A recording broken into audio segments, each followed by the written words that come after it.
Hi friends, today I'm going to take you to a super amazing place which is just so close to Bangalore.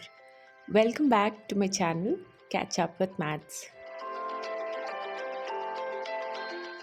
Now this place that I'm talking about is very close to Bangalore and is best as a picnic spot and a half-day trip that you can enjoy with your family and friends, especially for children. This place is going to be very informative because kids during their younger age they learn a lot about dams, their construction, so many other things related to dam, but they don't get to see a dam which is filled with water, and when the gates are opened, how the water flows through the gate and the system that is used. And both the gates are present here, the manual gate as well as the symphon gates. Now I don't think I need to give you more clues than this. I'm sure you must have guessed the dam that I'm talking about. It is none other than the Markonahalli Dam. Now, from whichever place you're living from Bangalore, you have to reach Nelamangala, and from there, you got to take NH 75, which goes to Mangalore, that is Bangalore to Mangalore, it's a highway. You'll have to take a deviation in the Kunigal Taluk, which falls in the Tumkuru district. You actually get a HP gas refilling station on the right hand side. If you can see, all these trucks that are standing here are actually the ones waiting to get filled. And then there's a board every here and there you see that board, and then a small deviation towards the right that will take you to the Markonahalli Dam. So don't miss out this particular junction here. Now, if I have to talk about the road condition, the road is not so good. It's a little patchy here and there. So you've got to drive very carefully here. And I think it is hardly some 10-15 minutes from that deviation that you reach the Markonahalli Dam.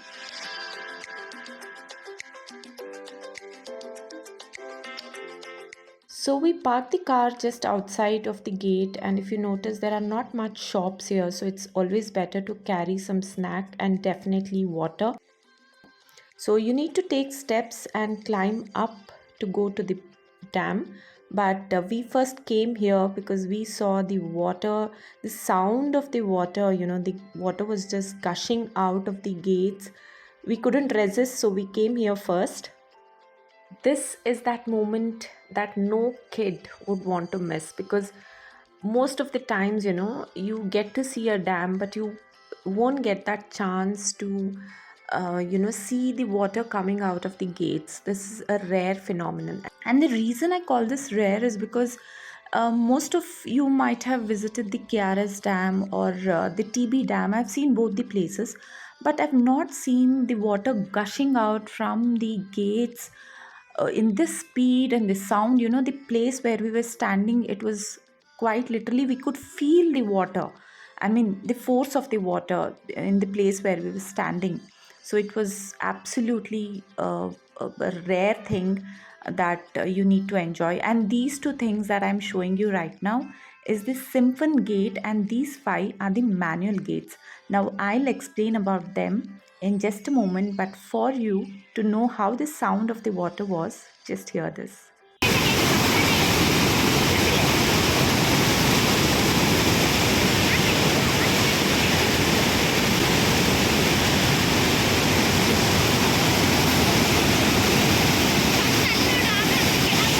So I hope you enjoyed the force of the water that was going out from the dam. Now we took a few steps. I think there are around 50-60 steps, which are a little steep, but you can reach on top in just 5-10 minutes, and this is how it looks as soon as you reach on top.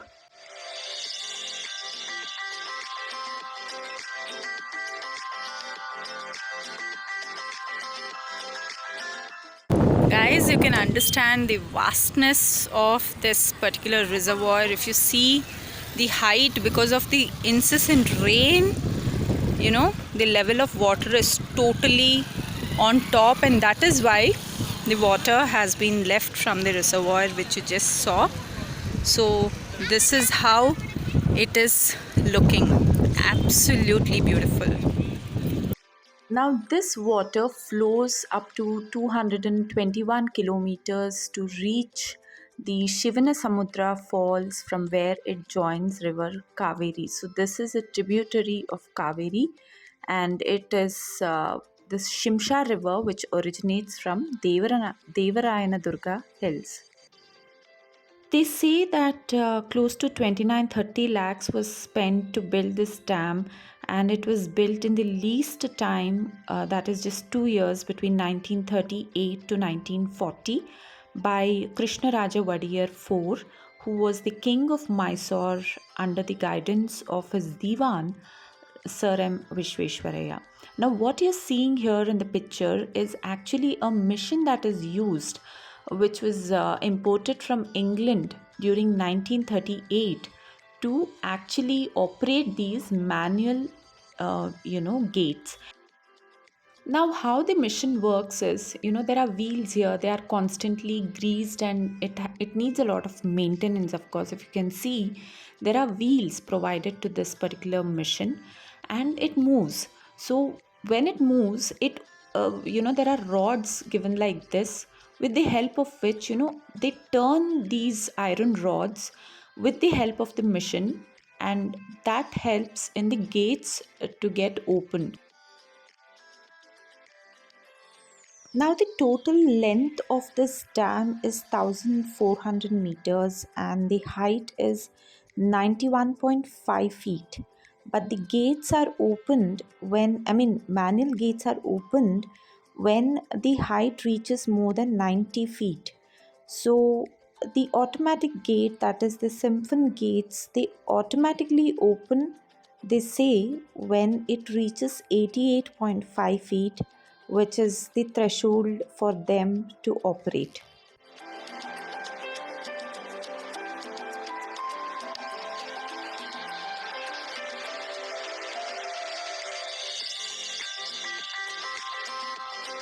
Now, these two that I'm showing you right now are the siphon gates that are made of stone. They are basically kind of turbines which works in a simple principle of airflow. Now, if you see, there are kind of ripples everywhere, and you see the water getting pulled inside the siphon gates. Now, if you check in the Google the siphon system or the siphon gates, you'll get a certain picture of these turbines, the stone turbines that are used here. Now, the air holes here, they always remain closed, but when the dam reaches its capacity, which I said is 91.5 feet, the water is actually forced to pass through these symphons, since there is no other way for air to enter except the closed holes of these siphon gates. So the water automatically goes through those holes and it starts turning turbines of the siphon gates, and the water automatically gets released. But when the since there are only two siphon gates here, the manual gates are also opened when the water level reaches a certain capacity. Now, here these are actually the place where steps are provided, but that is also filled with water to go to the bottom of the dam for any kind of maintenance. And these two holes, which are actually covered with an iron lid, are actually for the maintenance purpose of the siphon gates. Now, there are also two earth canals that are provided on two sides of the dam, which throughout the year provides irrigation for close to 6,000 hectares of land here. Markonahalli Dam is the first in Asia and world to get the first siphon system a technology and engineering wonder that was created, and the great visionary of Sir M. Vishweshwaraya, that today, you see the world using this technology. So hats off to our genius.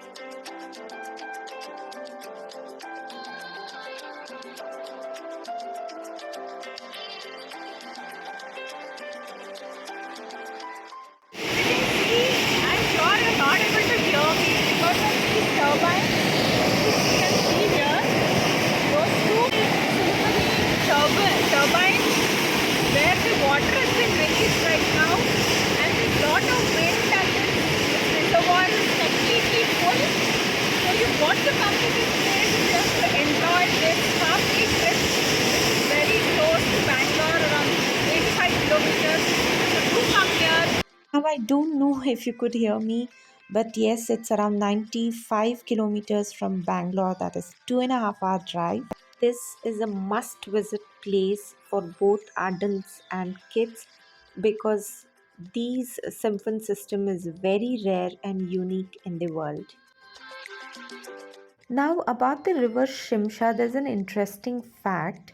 Now, there's a waterfall at Shimshapura, which is at the Malavalli Taluk.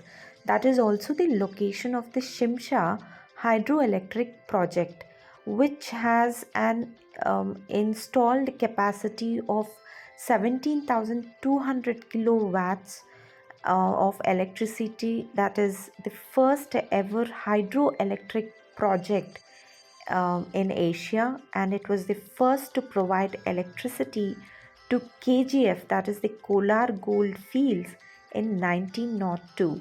So, Shimsha River, for that matter, is very important. So, after spending some time near the dam, we were too damn hungry because it was very late. So, we came to Swati Delicacy. We had a good lunch there, and next to that is this new Mangalore store. Since I'm from Mangalore, I thought I would find something from my native place, so I came here and I found these two papads, which are very famous in Mangalore. That is, this one is in Kannada we say Genasina Hapla and Halasina Hapla. That is the one made from sweet potato and the other one is made from jackfruit.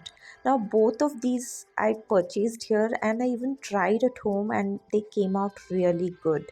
So you can buy, if at all you're visiting Swati Delicacy anywhere on the highway, you can visit this particular Mangalore store.